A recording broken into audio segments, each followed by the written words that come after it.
tidak kenal Kebumen banyak, Iya. tapi tidak kenal Gombong jarang. Ya, embrio TNI, Chandra di mukanya ada di Gombong. Oh, gitu mana ya. Maka Gombong harus diselamatkan, masyarakat harus diutamakan. Assalamualaikum warahmatullahi wabarakatuh. Selamat datang di FM Channel. Kembali lagi kita di segmen Sowan, silaturahim ngobrol tambah wawasan. Nah, di Sowan kali ini kita akan ngobrol-ngobrol dengan salah satu tokoh yang ada di Kebumen yang kemarin pada tanggal 1 Oktober ikut dalam deklarasi damai. Nah, kenapa bisa ada deklarasi damai itu dan cerita apa saja yang ada di dalamnya? Nanti kita akan ngobrol-ngobrol dengan narasumber kita kali ini. Jadi tetap stay tune di FM Channel. Oke.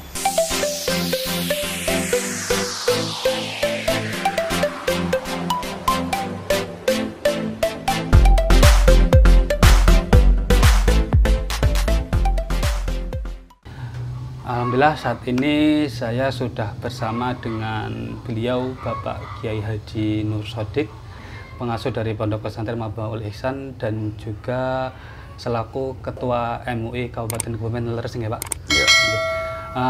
Alhamdulillah di kesempatan kali ini saya akan sedikit berbincang-bincang dengan beliau. Dalam hal ini kita akan ngobrol seputar tentang bagaimana kita beragama dan juga berbangsa di era digital, terutama saat ini ya Pak. Kita tahu saat ini perkembangan teknologi ini itu sudah sangat cepat sekali Pak, dan akses informasi dari manapun sudah sangat mudah diakses. Bahkan kemudian untuk sekelas anak kecil, anak yang belum begitu memahami tentang suatu permasalahan bisa mengakses masalah yang itu sebenarnya tidak untuk dikonsumsi untuk seusia mereka. Nah, mungkin sebelum langsung ke tema utama, saya sedikit pengen ngobrol tentang kemarin kan, kalau tidak salah pada tanggal 1 Oktober ya Pak, Bapak diikut sertakan dalam apa itu namanya Pak, kegiatan deklarasi damai. Damai. Deklarasi damai yang itu dilatar belakangi dari konflik yang terjadi beberapa waktu sebelumnya di Gombong ya. Iya. Nah, itu mungkin bisa diceritakan nggak, itu mungkin latar belakang kenapa kemudian bisa digagas kegiatan atau rencana untuk deklarasi damai seperti itu? Assalamualaikum warahmatullahi wabarakatuh. Bismillah, alhamdulillah, wassalatu wassalamu ala rasulillah wa ala alihi wa wala. Amma ba'du fala hawla wa la quwwata illa billah. Terima kasih atas waktu yang diberikan oleh Mas Ahmad Yani, sehingga pada saat ini kita bisa berbincang-bincang tentang hal yang sangat krusial di masa-masa sekarang, terutama dengan kemajuan teknologi berkaitan dengan milenial dalam berbangsa dan beragama di situasi yang seperti ini. Sebelum membahas tentang itu, marilah kita ke belakang sejenak, bahwa negara itu sangat dipentingkan oleh masyarakat, sehingga Nabiullah Ibrahim 2500 tahun sebelum kenabian Nabi kita itu sudah menggagas. Dalam Al-Quran disebutkan, Rabbi ij'al hadza baladan amina warzuq ahlahu minas samarati man amana minhum, dan seterusnya, bahwa anak cucu beliau diharapkan untuk bisa bertempat tinggal di sebuah negara yang aman, negara yang diberi kesejahteraan rizki batin dan rizki zahir, sehingga bisa beribadah dan bermasyarakat dengan baik. Oleh karenanya, bernegara adalah kebutuhan esensi kepada manusia, sehingga setiap komunitas memerlukan negara. Sehingga manakala kita ingin beribadah, berjuang tanpa negara, kita kayak sudah tidak mungkin. Oh, iya. Dan tidak akan tertulis oleh sejarah manusia. Agar kita bisa berjuang, beribadah dengan baik dan tertulis oleh sejarah, maka kita harus punya negara. Fir'aun ditulis dalam sejarah karena ada negaranya. Di mana Fir'aun ada? Mesir contohnya. Kemudian Korun bisa diceritakan oleh Al-Quran, negaranya mana? Itu ada. Kemudian Nabi Sulaiman, itu perjuangannya bagaimana, negaranya ada. Satu contoh, sebuah suku yang besar tidak punya negara adalah Kurdi. Oh iya. Suku Kurdi itu besar, dan banyak ulama yang hebat. Syekh Sulaiman Al-Kurdi, Arsalan Al-Kurdi. Tapi sampai sekarang Kurdi tidak punya negara. Oh, iya. Terpecah-pecah, terbelah-belah. Ada yang di Iran, ada yang di perbatasan Irak, ada yang di Turki. Sehingga sejarah mereka itu tidak ketara, tidak muncul. Bagaimana Kurdi sekarang? Nah, Indonesia itu sejak kerajaan-kerajaan dulu itu sudah mempunyai wawasan bernegara. Nah, sehingga setelah Islam ngeremboko, Islam besar, itu sudah ada cikal bakal bentuk negara dan bangsa yang bisa dikelola dengan manajemen, dengan aturan-aturan yang bisa disesuaikan dengan kepentingan zaman. Saudara-saudara semua yang kami banggakan bahwa sebuah kepulauan yang sangat banyak. Indonesia itu kata ahli sejarah itu terdiri 17.300 sekian pulau. Dan sukunya itu adalah 700 sekian suku. Bahasa yang besar-besar itu bisa lebih daripada 70 bahasa. Alhamdulillah, dari perjalanan sejarah panjang Indonesia itu sudah ada bentuk negara. Nah, kemudian dalam suasana sekarang milenial dan informasi bebas, informasi semuanya masuk ke Indonesia. Dari informasi yang dari Amerika, informasi yang dari Rusia, informasi yang dari belahan dunia, semuanya masuk. Yang ada di Amerika, berita apa ada pula di Indonesia. Berita apa yang ada di Australia masuk juga di Indonesia. Begitu juga beragama. Agama yang ada di Timur Tengah juga ada di Indonesia. Agama yang ada di Amerika ada di Indonesia. Agama yang ada di Australia juga ada di Indonesia. Ditambah dengan agama-agama produk Indonesia. Nah, sehingga ini perlu mendapat perhatian yang sangat. Alhamdulillah para pendiri bangsa kita itu telah menjadikan sebuah negara yang diawali mulai tanggal 28 Oktober tahun 1928. Sumpah Pemuda. Sumpah Pemuda. Satu nusa, satu bangsa, satu bahasa. Itu mengawali dari rentetan-rentetan sejarah bangsa Indonesia untuk menyatukan dari Sabang sampai Merauke. Nah, kemudian muncullah para penggagas yang akhirnya disimpulkan oleh Badan Persiapan Kemerdekaan sejak 1 Juli sebelum merdeka. Nah, itu kemudian mencetuskan Pancasila ala Piagam Jakarta. Kemudian muncul lagi Pancasila yang dibacakan oleh Soekarno dan Hatta pada saat kemerdekaan yang berbeda dengan Piagam Jakarta dan seterusnya. Lah ini pada saat sekarang karena pemahaman berbangsa bernegara menurut berbagai versi itu berbeda-beda, maka saya selalu menganjurkan ikutilah wawasan-wawasan para cendekiawan dan para pemimpin-pemimpin bangsa yang ada di Indonesia. Sehingga kita tidak salah dalam memilih, karena dengan demikian apa yang baik di Indonesia belum tentu baik di Amerika. Apa yang baik di Rusia belum tentu baik di Indonesia. Karena beda tempat dan kondisinya ya. Iya. Nah, di Indonesia itu setelah diuji cobakan, ternyata negara Indonesia itu adalah negara yang digandrungi, negara yang dikagumi oleh bangsa-bangsa negara yang lain. Sehingga banyak sekali tokoh internasional yang datang ke PBNU, terus menggali tentang bagaimana cara menerapkan beragama dan berbangsa. Kemudian ada tokoh yang datang ke Majelis Ulama, itu minta advice bagaimana tentang berbangsa dan bernegara. Nah, ini semua telah dikelola dengan baik oleh para ahli-ahlinya, sehingga saya berharap dalam berbangsa dan bernegara, beragama, itu selalu mengikuti apa yang telah dicetuskan oleh para pemimpin-pemimpin kita.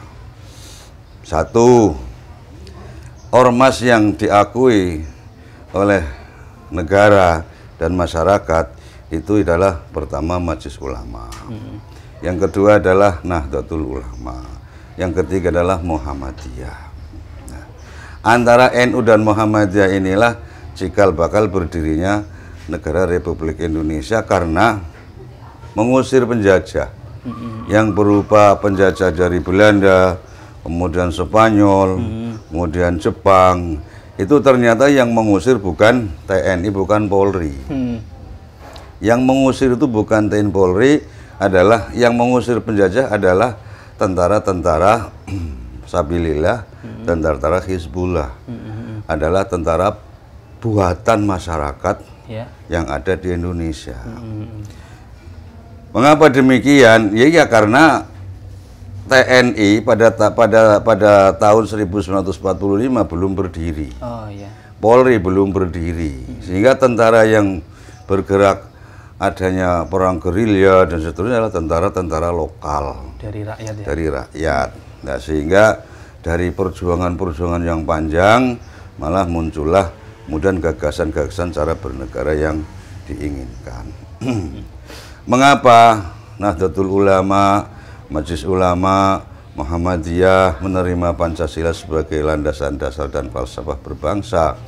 Karena mulai dari butir 1 sampai butir yang kelima itu sudah ada dalam syariat Al-Quran, sudah masuk dalam syariat Islam, sehingga tidak perlu dipertentangkan milih Pancasila atau milih Quran. Sama saja ya. Kalau kita melaksanakan Pancasila, otomatis kita melaksanakan perintah-perintah Al-Quran.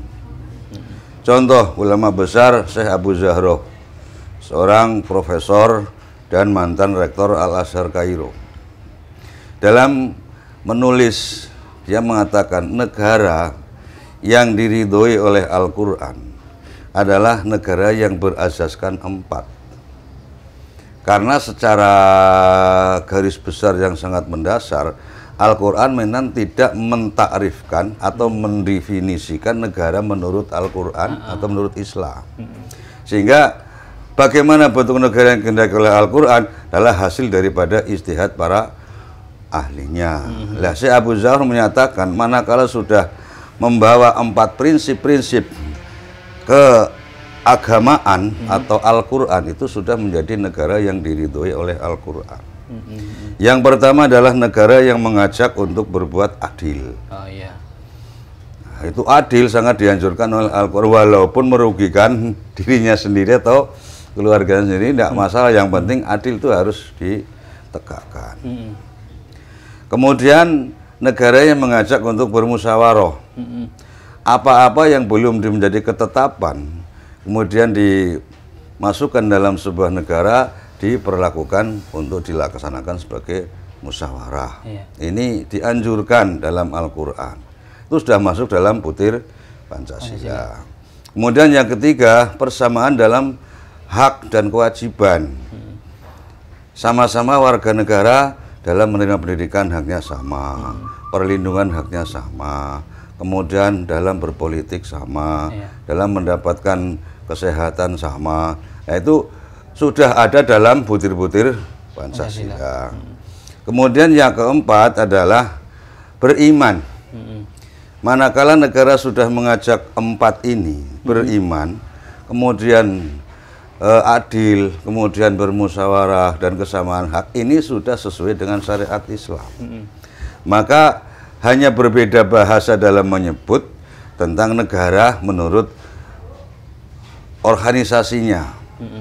Kalau menurut NU adalah negara Indonesia adalah Darussalam, negara damai. Kalau menurut Muhammadiyah berbeda lagi, tapi intinya sama bahwa negara kita negara yang sah menurut syar'i, negara yang sah menurut Islam, sehingga tidak perlu dipertentangkan antara agama dan negara. Oleh karenanya kepada seluruh adik-adik milenial untuk belajar tentang perjalanan sejarah negara ini sudah cukup panjang, sehingga tidak terjebak pada pertanyaan-pertanyaan jebakan. Pertanyaan-pertanyaan jebakan. Contoh dalam beragama, Kanjeng Nabi tidak pernah maulid Nabi. Kanjeng Nabi tidak pernah mengadakan rojabiyah. Imam Syafi'i menyatakan, dan Kanjeng Nabi menyatakan bahwa bid'ah itu semua dolalah. Setiap dolalah adalah finnar. Kemudian Imam Syafi'i mengatakan bid'ah itu ada dua. Ada bid'ah hasanah, bid'ah sayyi'ah. Sampai milih Kanjeng Nabi, milih Syafi'i. Ini tidak bisa seperti itu.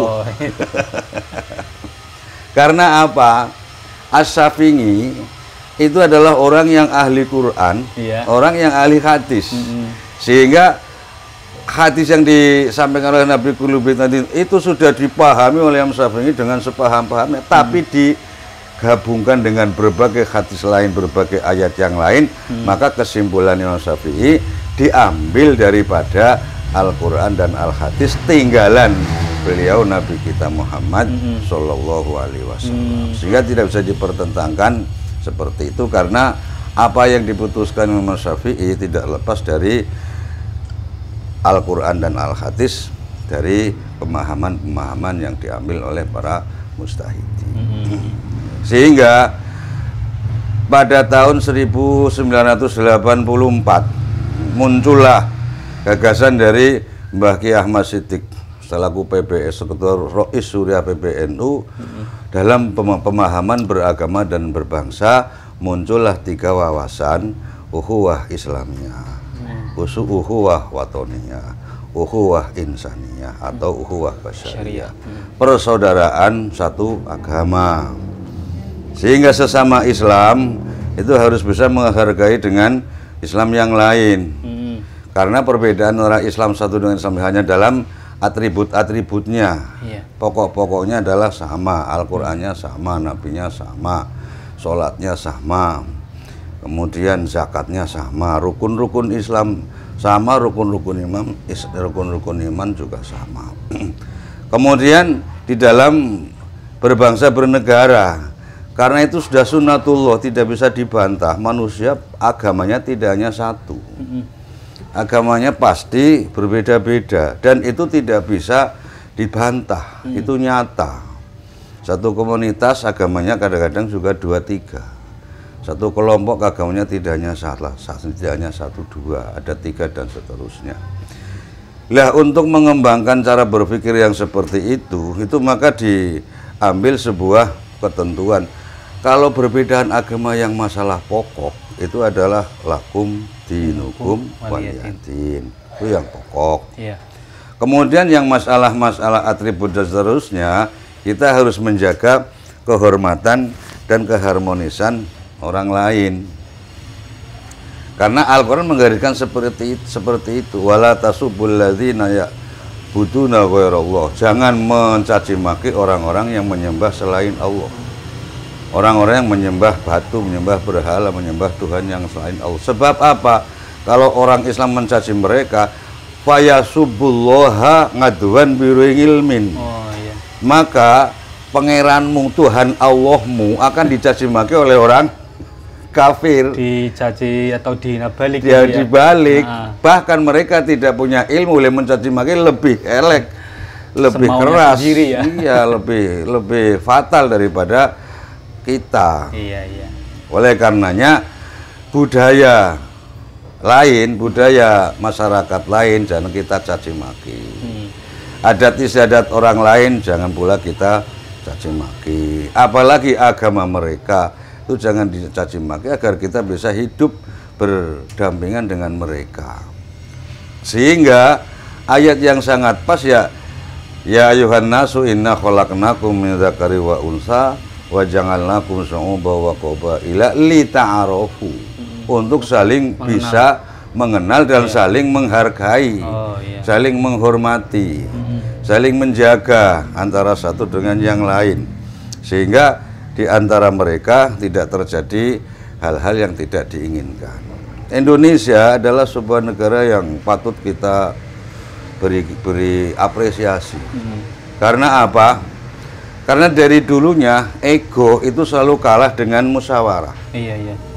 Ego, kepentingan pribadi, kepentingan satu kelompok itu kalah dengan bermusyawarah. Bagaimana kuatnya piagam Pancasila bahwa ketuhanan dan wajib menjalankan syariat Islam bagi pemeluknya.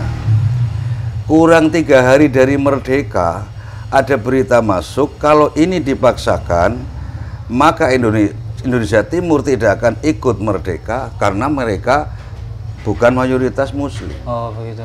Akhirnya rapat dengan secara singkat Mbah Wahid Hasyim dan lain-lain memberi kesempatan, sudah hilangkan 7 kata demi kebersamaan, maka muncullah ketuhanan yang maha hanya esa. 7 kata bisa berpengaruh untuk iya. negara ya. 7 kata saja itu. Kalau 7 kata dipaksakan Indonesia Timur tidak ikut merdeka. Fatal ya 7 kata itu. Maka dengan musyawarah akhirnya diterima ketuhanan yang Maha Esa. Kemudian bagaimana kuatnya Soeharto dalam memegang pemerintahan sampai 32 tahun. Didesak oleh mahasiswa dan masyarakat rela mengundurkan diri demi keselamatan bangsa dan negara untuk menghindari jatuhnya korban yang lebih banyak. Sehingga egonya di belakang, jangan egonya di depan. Demi kebaikan bangsa, negara, dan masyarakat. Bagaimana Gus Dur yang baru memegang pemerintahan 2 tahun? Kemudian didesak oleh MPR, walaupun sidangnya itu masih diragukan keabsahannya, yang sampai sekarang tidak terbukti kesalahan Gus Dur, rela mengundurkan diri bahkan dengan sebuah penghormatan yang luar biasa tanpa darah setetes pun. Inilah slogan Gus Dur yang luar biasa. Apa kepentingan saya dengan jabatan? Jabatan itu sangat kecil. Kesejahteraan, kebahagiaan, dan utuhnya negara ini masalah yang luar biasa penting. Sehingga itu semua ditinggalkan ego-ego demi untuk kelestarian dan kelangsungan berbangsa dan bernegara. Begitu juga konflik di Gombong. Konflik di Gombong itu kalau direkan itu sudah benang ruwet. Oh iya. Itu benang ruwet. Itu saya juga taunya sendiri itu juga dari WhatsApp itulah Pak Kiai. Maksudnya saya juga nggak tahu asal usul kejadiannya kenapa, tapi tahu atau kemudian ada konflik itulah. Nah itu gimana itu? Nah makanya kita tidak usah membuka forum dialog. Iya. Forum dialog itu akan membuang energi dan tidak mungkin akan mempertemukan solusi yang bisa dijadikan pedoman kesemuanya.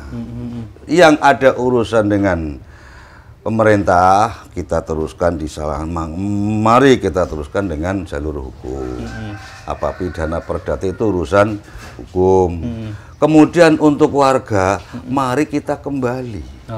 Mari kita kembali, mari kita bersatu lagi. Mari kita menyongsong masa depan yang lebih penting. Jangan sampai kita masih kemarin. Jangan sampai saya pernah dipukul oleh sana, maka saya harus membalas. Jangan seperti itu. Itu nanti dibaca oleh anak turun kita menjadi sebuah sejarah yang tidak baik. Bisa jadi konflik yang berkepanjangan.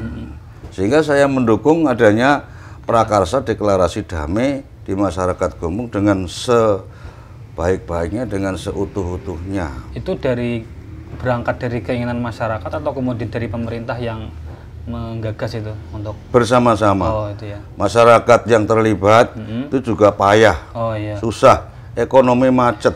Karena Gombong sendiri termasuknya ekonominya cukup pesat. Nah, ya? iya. Tidak kenal Kebumen banyak, Iya. tapi tidak kenal Gombong jarang. Lebih terkenal Iya, Gombong iya, daripada iya. Saya sendiri Kebumen. mengakui itu banyak. Emang Kebumen dengan Gombong itu sebenarnya satu, tapi justru lebih kelihatan Gombongnya. lebih ya. terkenal Gombong. Dan Gombong itu ditempati oleh penduduk yang multi etnis. Nah, itu iya. Multi etnis. Sangat sensitif sekali ya. Mas. Lebih beragam masyarakat Gombong daripada masyarakat Kebumen, Kebumen. ya. Ya, embrio TNI, Chandra di mukanya ada di Gombong. Oh, gitu mana ya. Tidak ada jenderal menyandang jenderal kecuali pendidikan di Gombong untuk angkatan darat waktu-waktu yang lalu. Maka Gombong harus diselamatkan, masyarakat harus diutamakan. Sehingga Prakarsa Damai adalah salah satu usaha untuk mengembalikan citra Gombong ke arah yang lebih baik lagi. Nah, tapi kemudian bagaimana antisipasinya dengan kembali lagi itu yang saya sampaikan di awal, dengan laju pesatnya informasi di dunia media sosial. Nah, ini dengan majunya dunia informasi sosial tentang medsos dan seterusnya, kita kembali kepada ajaran akhlak yang baik, bahwa bermedsos itu sama dengan kita berbicara. Bermedsos kita harus bertanggung jawab, sehingga tidak semaunya kita bermedsos. Iya. Jangan sekali-kali kita mengeser, menyebarkan apa yang kita terima sebelum kita tabayun, sebelum kita mendapat kejelasan. Iya. Sebenarnya berita ini benar apa bohong. Iya. Sebab apa? Kullun ulaika kana anhu mas'ula. Itu akan dipertanggungjawabkan di akhirat. Sehingga kita akan menulis di medsos itu juga bertanggung jawab nanti di akhirat. Iya, iya. Lah, di dalam kehidupan bermasyarakat dengan kemajuan teknologi, polisi dengan sibernya itu bisa menangkap siapa yang bermedsos dengan kata-kata yang baik, dengan kata-kata yang tidak baik. Dengan sibernya itu sudah bisa diketahui. Maka Majelis Ulama memberikan fatwa dalam bermedsos sama dengan kita berbicara, sama dengan kita bertindak, sehingga harus waspada, harus benar-benar bertanggung jawab atas apa yang diterima dan apa yang disebarkan, sehingga nanti kita bisa menyaring berita-berita yang benar dan berita-berita yang salah. Berarti dari MUI sendiri itu juga mengikuti perkembangan teknologi terus dalam kemudian untuk memutuskan suatu hukum itulah ya, fatwa itu. Majelis Ulama sebuah organisasi yang tidak punya massa. Oh iya. Tapi bisa berpartner dengan NU, bisa berpartner dengan Muhammadiyah, bisa berpartner dengan pemerintah. Oh iya. Nah, sehingga apa yang menjadi keputusan Majelis Ulama bisa sampai kepada pemerintah. Ini loh. Contohnya label halal. Ini adalah merupakan keputusan dari fatwa MUI. Kemudian bermitra dengan pemerintah, maka label halal kemudian bisa berjalan dengan baik. Sehingga label halal Indonesia akan dipasang di luar negeri. Oh, gitu. Seperti di Nagoya, Jepang. Itu akan didirikan rumah makan yang halal di Jepang sana. Nah, padahal di Jepang kan minoritas Islamnya, ya, tapi akan didirikan di sana. Kemudian di daerah-daerah Indonesia tertentu sudah ada hotel bersyariat, kemudian warung makan yang label halal itu sudah banyak. Dan diharuskan kalau ingin kita berusaha dengan barokah, ya mestinya diawali dengan halalnya dulu. Mungkin sedikit menyinggung masalah fatwa ya.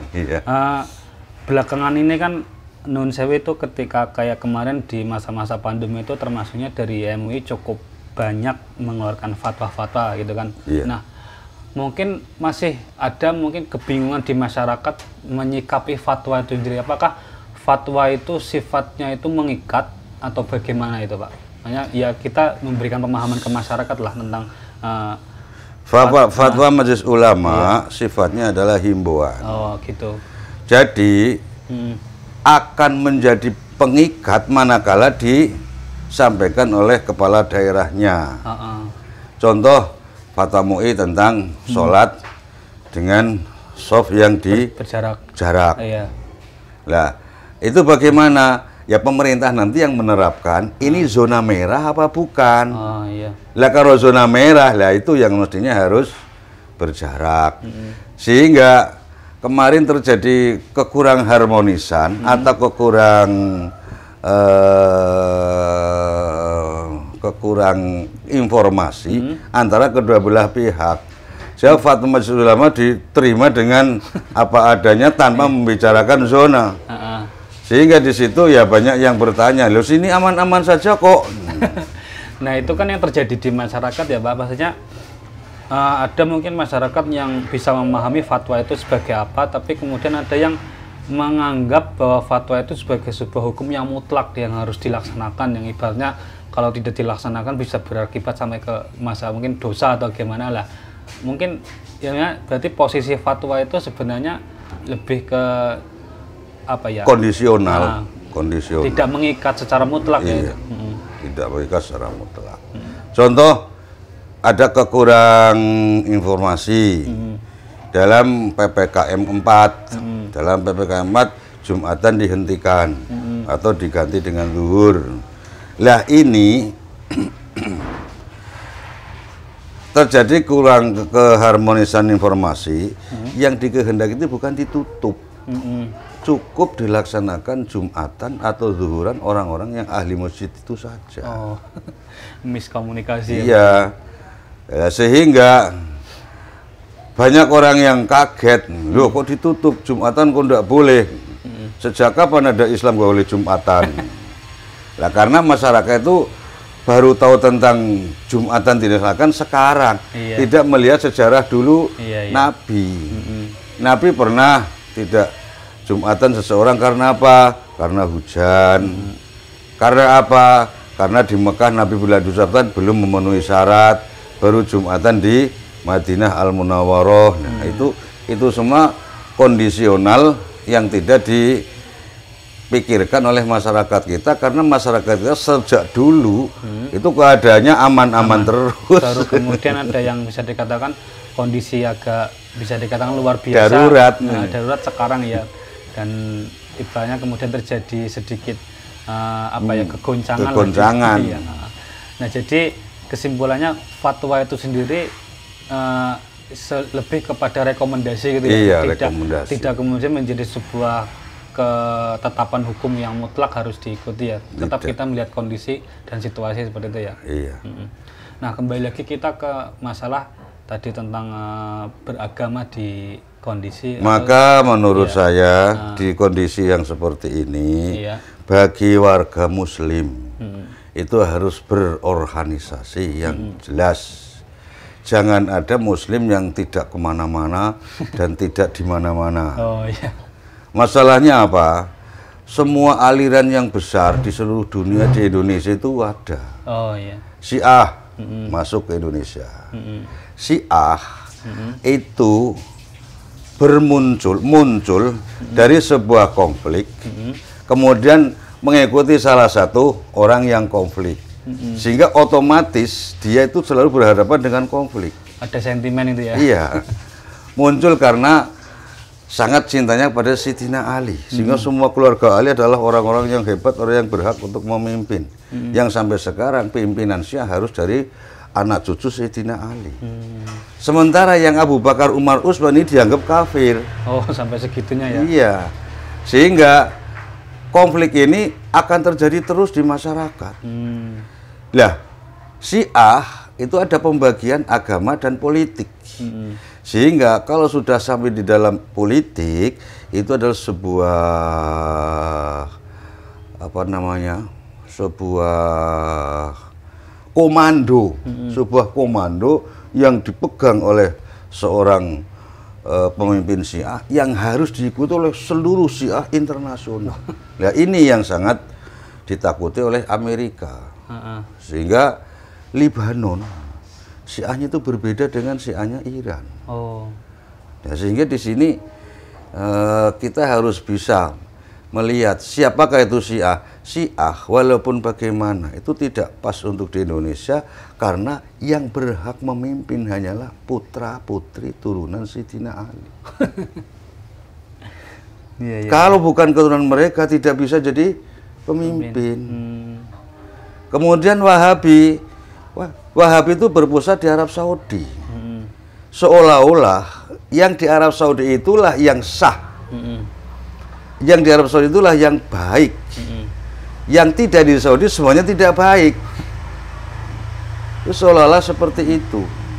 Nah, sehingga munculnya Wahabi ini juga abad ke-19 kemarin. Sebelum abad 19 Wahabi tidak ada. Lah, Indonesia kemasukan Islam jauh sebelum adanya Wahabi.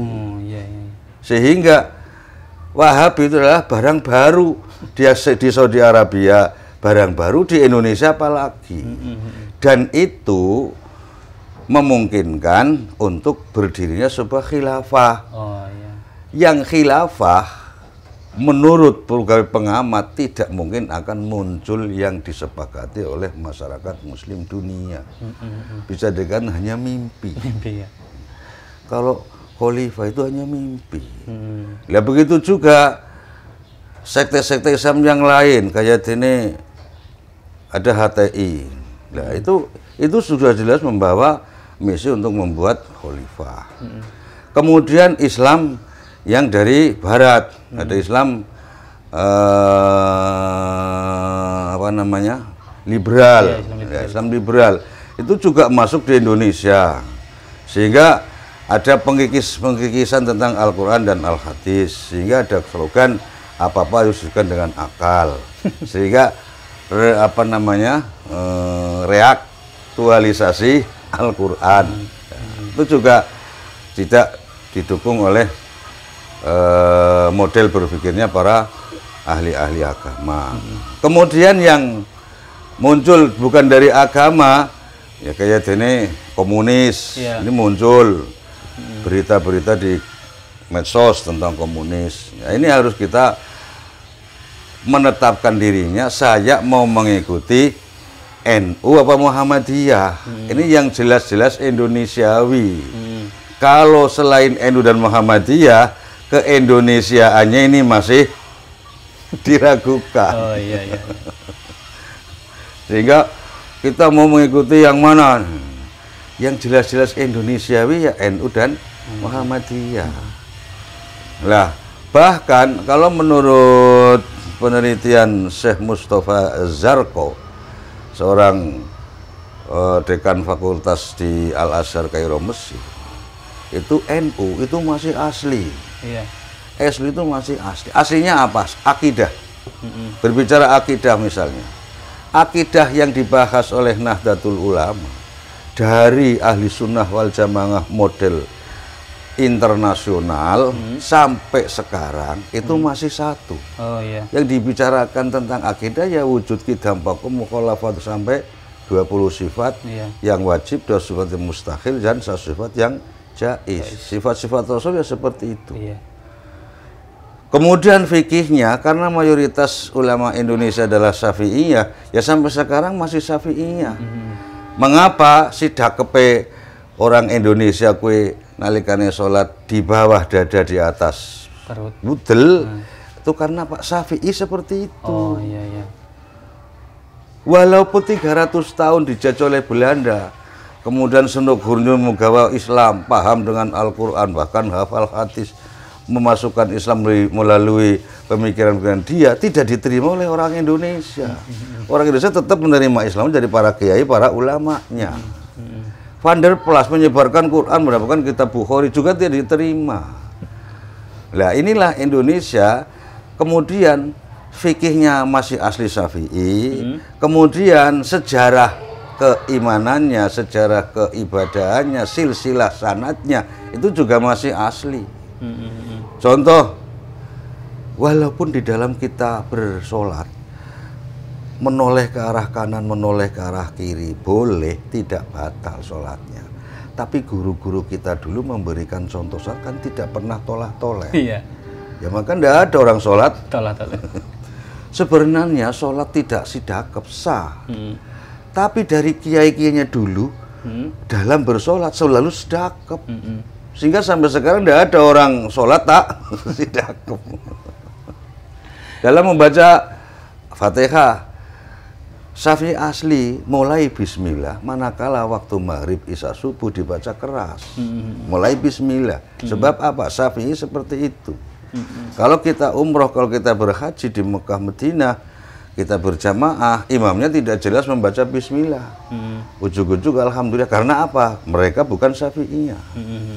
Nah, hal-hal yang seperti ini adalah bagian daripada kebenaran Nahdlatul Ulama ini masih berpijak pada ahli sunnah yang asli, sebagaimana ahli sunnah yang dilaksanakan oleh ulama-ulama dulu. Oh iya. Maka Syekh Mustafa Azharko salah satu yang organisasi terbaik di dunia adalah Nahdlatul Ulama. Sehingga sekarang PCI itu berdiri di mana-mana. Cabang internasional. Cabang internasional Nahdlatul Ulama, PCI NU, hampir semua negara yang ada Islamnya ada PCI NU. Itulah gambaran dalam kita berwawasan keagamaan dan bernegara di situasi sekarang ini. Nah, kalau kita kembali ke kondisi sekarang ini kan, kalau untuk anak-anak yang utama yang masih muda lah, generasi muda sekarang itu kan belajar agama itu nggak seperti dulu yang mungkin ke ustadz, ke kiai yang ibaratnya jelas keilmuannya. Nah, sekarang justru itu kebanyakan itu mereka itu cenderung kepada bisa dikatakan mereka yang istilahnya apa ya, menjadi trending setter di media sosial itu. Bagaimana keagamaan mereka yang dilihat itu yang di medsos, siapa yang kelihatan ngetren itu loh. Nah itu mungkin bisa menjadi sebuah gambaran seharusnya itu kita belajar agama itu yang tepat itu seperti apa ngonten nih Pak. Makanya meskipun dengan ya kita melihat medsos sekarang itu memang aneka ragam. Iya. Kalau kita melihat orang-orang yang silsilah keilmuannya nyata, itu juga ada. Bagaimana kita mendengarkan Gus Baha, itu juga trending topik. Iya. Itu medsosnya juga luar biasa. Kemudian Razi Al-Hashimi itu juga banyak sekali. Nah, kita memilih hendaknya itu orang-orang yang punya keilmuan yang bersanad, yang sanadnya jelas, ngajinya dengan kiai yang genah. Sebab apa? Sebab jangankan melaksanakan ibadah, membaca Al-Quran saja harus tiru. Iya. Kalau membaca Quran otodidak pasti salah. Maka Majelis Ulama dalam salah satu fatwanya mengatakan siapapun yang membeli buku, di dalam buku itu ada Al-Quran ditulis dengan Latin. Jangan baca Al-Quran dengan Latin. Karena membaca Quran dengan huruf Latin pasti salah. Iya. Kemudian kita bisa sholat, kita bisa berwudu, karena kita pernah tiru orang yang sholat, tiru orang yang wudu. Oh iya. Tanpa kita meniru orang yang sholat, sepinter apapun, tentang rukun sholat pinter, tekan syarat sholat pinter, tapi belum pernah melihat orang, yakin tidak bisa sholat. Maka orang yang baru-baru Islam dan baru melaksanakan sholat, wagu sholatnya, karena belum pas. Saya pernah kedatangan orang Hindu dari Bali. Nah, dia setelah 3 hari di rumah saya memang masuk Islam. Kamu Islam syahadat. Syahadat, saya suruh sholat di masjid. Kamu setiap ada masjid sholat harus di sana. Iya Pak. Pertama kali sholat subuh. Setelah sholat subuh dia pulang. Pak, mau tanya, itu yang duduk terakhir kok pakai mereng-mereng? Apa kalau nggak mereng nggak boleh? Saya harus baca apa Pak? Sampean belum saya kasih tahu bacaannya. Karena sampean baru Islam tadi malam. Ikuti apa yang ada di depan kamu. Yang di depan kamu berdiri, yang di depan kamu jongkok, yang di depan kamu ngacung, ikuti semua. Lah nanti siang saya akan beri bacaannya. Itu namanya apa, Pak? Namanya sholat, tapi bahasa Jawa sembahyang. Ya sembahyang sama dengan Hindu ya, Pak. Dalam Hindu juga ada sembahyang. Nah itulah orang Indonesia. Nama tidak jadi soal. Sing penting adalah esensinya. Intinya ya. Intinya apa? Walaupun kita sembahyang, tapi sembahyangnya kan sholat. Bukan sembahyang ala Kristen, bukan sembahyang ala Hindu, bukan sembahyang ala Buddha. Saya sholatnya adalah sholat ala Islam. Namanya boleh sembahyang, boleh sholat, boleh apa-apa yang lain. Jadi lebih ke masalah intinya ya, berarti termasuk juga tadi untuk belajar agama itu tidak bisa sembarangan. Itu tidak bisa dengan semua orang. Sebab apa? Banyak sekali hal yang beragama itu tiru, meniru. Kalau meniru, ya harus ada orang yang ditiru. Oh iya. Dan yang ditiru pun juga harus jelas ya, jelas. Ilmuannya ya, tidak sembarangan itu. Makanya kalau kita mau mengaji kepada orang agar supaya kita tidak salah, kita harus tahu orang itu berguru dari mana, orang itu ngajinya dulu kemana, itu kita akan selamat. Tapi kalau kita tidak seperti itu, misalnya